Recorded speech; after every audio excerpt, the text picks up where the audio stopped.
Assalamu alaikum. Dzień dobry. Ciao. Ni hao. Konnichiwa. Good morning, good morning, good morning. It's Ken at 10. How are you today? Hope you're having a good day and welcome to the show. And thanks for joining us as always to my regular viewers, and welcome if you're a new one. Welcome along in case you're wondering what we're doing here and why we're live. We're James Alexander Estate Agents. My name is Ken, hence the Ken at 10. Profound, I know. And we operate in Southwest London, Southwest 16 to be precise. That's Norbury, which is between Streatham and Croydon, or Streatham and Thornton Heath, if you're more local. We talk about all things, property, what's going on in the market, what you're watching on the telly, what's going on in the news, everything really, predominantly around property, of course, because that's what we do, telling you about what's going on from the coalface here in the office, live, talking to you. So a few things today. The weather in Norbury is actually stunning. We have beautiful light blue skies. The sun is out. It's a little bit chilly, as you'd expect at this time of the year, but it's really quite beautiful. Later on, got a report in the show on UK house prices, so stand by for that. A few other things going on as well. You may have noticed, small thing happened yesterday. Mr. Trump did it his way, and off he flew into the sunset, back to Mar-a-Lago for the last time.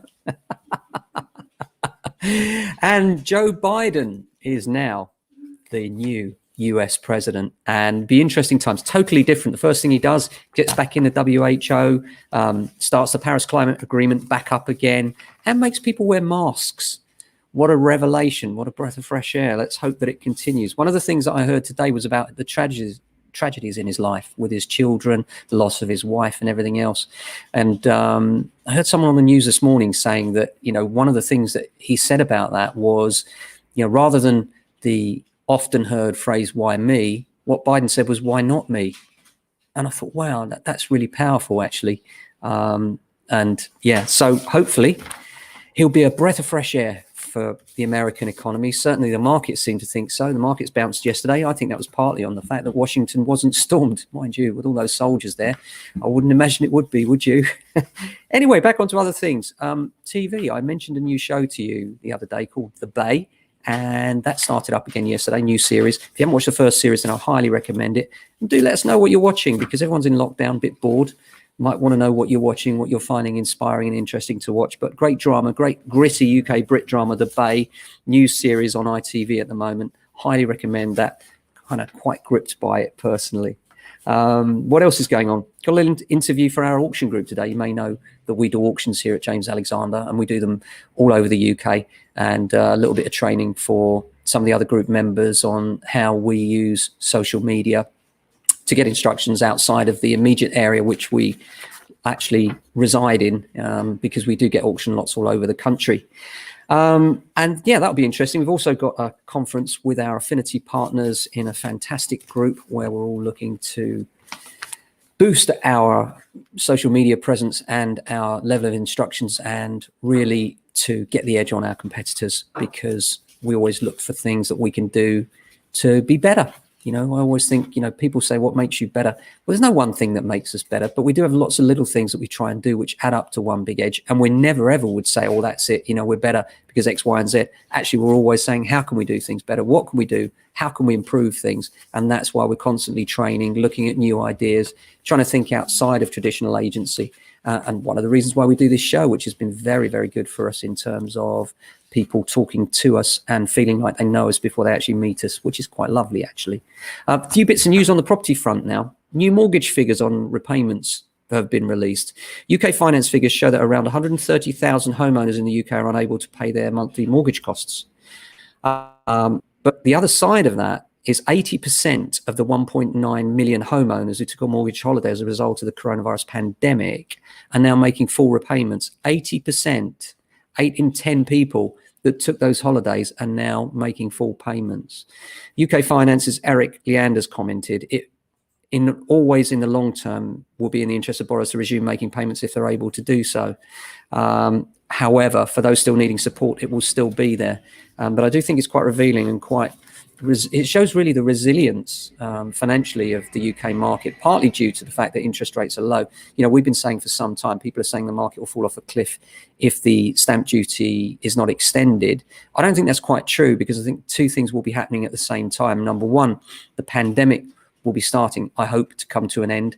And number two, there may be some first-time buyer incentives, which are desperately needed, which I'll come on to now.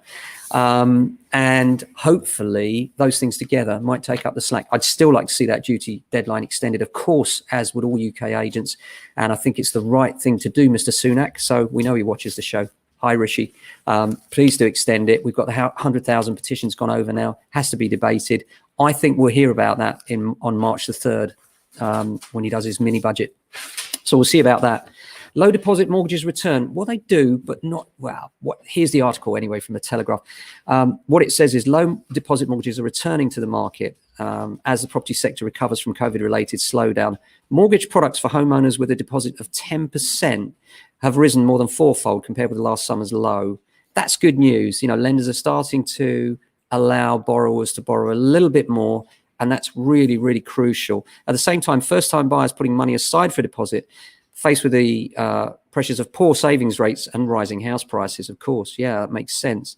The thing is, I think, and we've been saying for some time now that Boris has spoken briefly, let's hope it's not a soundbite, about helping buyers to get a 95% mortgage, because the real missing link in the UK housing market at the moment, certainly for us locally, what we're experiencing and speaking to a lot of my colleagues in and around London and the suburbs, the flats are struggling. And the reason why flats are struggling more than the housing market is mainly because first-time buyers are being asked in many instances for very large deposits. In some cases, first-time buyers that are self-employed are now being asked for a 40% deposit. That's crazy, isn't it? Where does a first-time buyer get 40% deposit from? And not helpful, frankly. The government have said they're going to do some help in this direction with a 95% mortgage. My fear is that they'll base that around new build, which is no help at all. All that means is the developers will add the extra prices onto the new builds because they'll have more demand. When they've got demand anyway, they really don't need help from the government.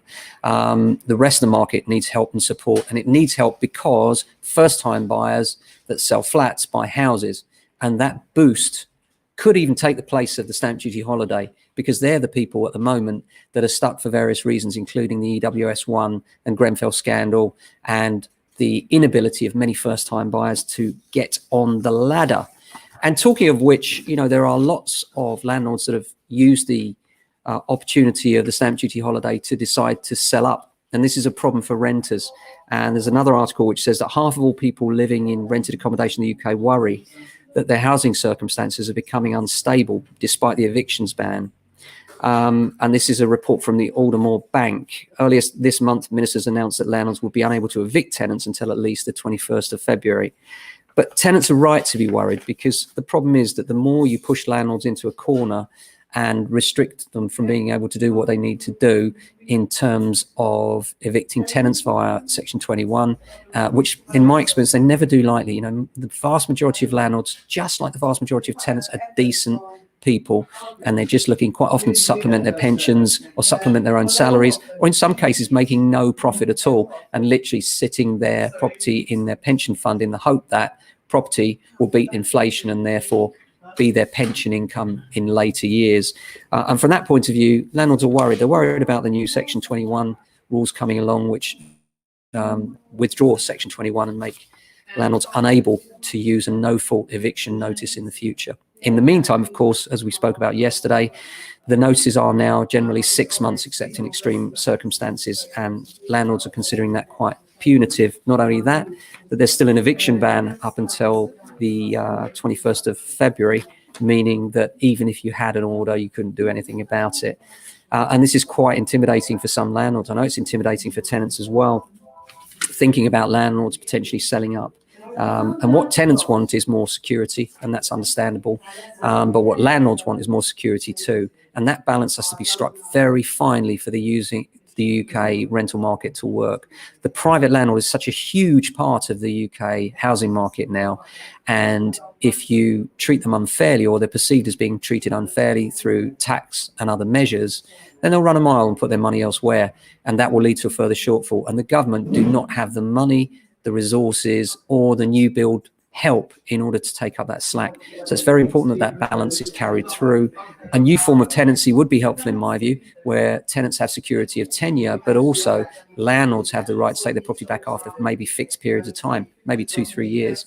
But something which gives tenants a little bit more security as well would be really helpful in my view. So that's that. And UK house prices, I promised you a thing on UK house prices today. And UK house prices have reached an all-time high of 250,000 on average.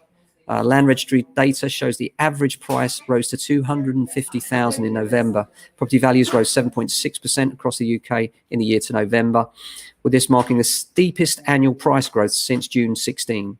Across UK nations, England saw values climb 7.6% year on year, reaching £267,000. And interestingly, there's an article here from the head of the Scottish Building Society calling for urgent action to help young people get on the property ladder. And we've been echoing that for some time, as you know.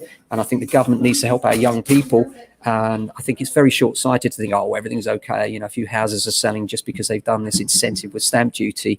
You know, what will happen is very quickly, if they do nothing, mark my words, is that stamp duty, the volume of sales will go down dramatically. It won't be the case that prices will fall off a cliff or dramatically fall so first-time buyers can get involved. What will happen is that sellers will choose not to sell and the whole market will stagnate again. And if you want to avoid that, you need to incentivize first-time buyers, and that would really stimulate the market at the bottom, which would help the middle. And then the middle, guess what? When they sell, they trade up, buy something bigger, and release the older folk to move on and do what they want to do. So it's really important that we get the whole circle of the housing market right. And at the moment, I feel there's a bit of imbalance there, which will hold true, I think, after 31st of March if nothing happens. So fingers crossed that we hear about the stamp duty extension and something strong for first-time buyers.